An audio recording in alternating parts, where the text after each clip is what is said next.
Nate studied her face. "You will tell me when you can.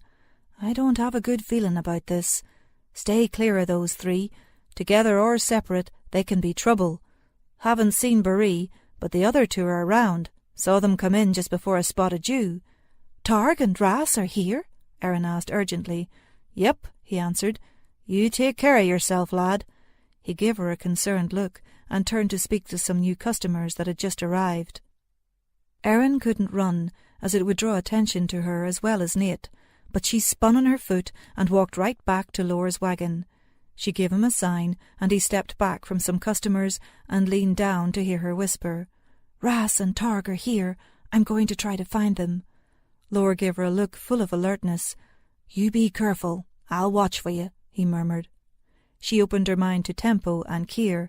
"Kier, keep a watch out for those two. Tempo, I might need you soon for the paste." She strode through the gather, trying hard to look the part of an excited kid enjoying the action. Her door was open, and she was focused on their emotional signals. Ras's impatience had a gleeful edge, and Targ, trying to suppress his emotion, had an arrogant pleasure leaking out. Erin spotted dusty-hatted Ras leaning against the side of the entrance to the city. He was alone, but appeared to be waiting. There was no way Erin could not be seen, but it was critical that she get by him and check on Bass. She darted to Cobb and bought a cheese blintz, all but tossing him the mark.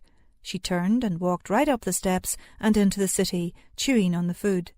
Apparently she was nonchalant enough, because Ras didn't pay her any mind. Once inside, she kept up the casualness as she made her way to the second lane on the left. As she was approaching and preparing to turn into the lane, weaving around some strolling people, she saw Targ emerging into the city's inner courtyard.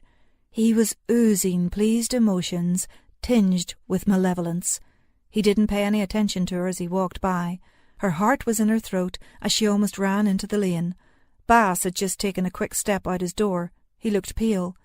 "Bass, have you touched anything from Targ?" He brushed by her, saying over his shoulder, "I'm not stupid, but it wasn't me. It's home." She was right on his heels as he rushed into the jewellery shop. The old man had one hand on his counter and was semi-crouched, as if he were picking something up off the floor. He looked up at them, sort of dazed, and slowly collapsed. Erin could see a dropped scriber on the floor that had slipped out of his right hand.